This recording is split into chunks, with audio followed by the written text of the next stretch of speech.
Bayangkan, sebuah kota yang tak terkalahkan selama lebih dari 1000 tahun. Kota yang dikelilingi tembok raksasa, laut, dan keyakinan bahwa ia mustahil jatuh. Kota itu adalah Konstantinopel. Dan di tahun 1453, seorang pemuda berusia 21 tahun bernama Sultan Mehmed II atau yang dikenal sebagai Al-Fatih menantang sejarah. Konstantinopel, ibu kota Kekaisaran Bizantium, berdiri kokoh di persimpangan dunia antara Eropa dan Asia. Selama berabad-abad, kota ini menjadi benteng Kristen Timur, dikepung berkali-kali tapi tak pernah jatuh. Namun Mehmed II, sultan muda dari Kesultanan Utsmani, punya tekad baja. Sejak kecil ia tumbuh dengan keyakinan, aku akan merebut Konstantinopel, atau aku akan mati sebagai syahid di bawah temboknya. Awal tahun 1453, Sultan Al-Fatih mengerahkan lebih dari 80.000 pasukan, ribuan prajurit elit Janissary, dan armada laut besar. Senjata rahasia mereka adalah meriam raksasa karya seorang insinyur bernama Orban. Meriam itu begitu besar, dibutuhkan ratusan sapi untuk menariknya, dan setiap pelurunya seberat hampir setengah ton batu.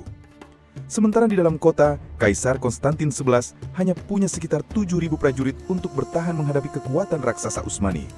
Namun ia tetap bertekad mempertahankan kota warisan Romawi itu sampai akhir. Pada 6 April 1453, meriam Utsmani mulai menggelegar.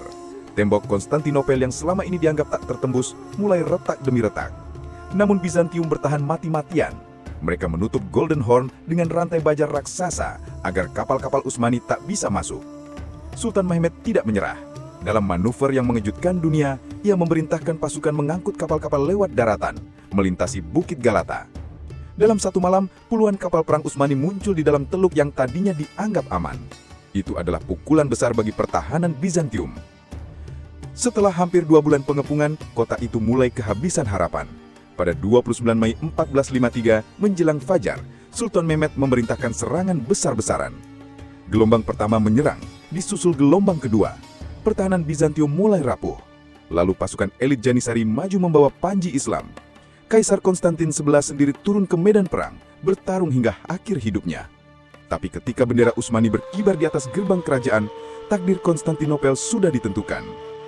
Konstantinopel jatuh, sebuah kota yang selama 1000 tahun tak terkalahkan, kini menjadi bagian dari dunia Islam. Sultan Mehmed II masuk dalam kota dengan penuh wibawa, lalu menuju Hagia Sophia.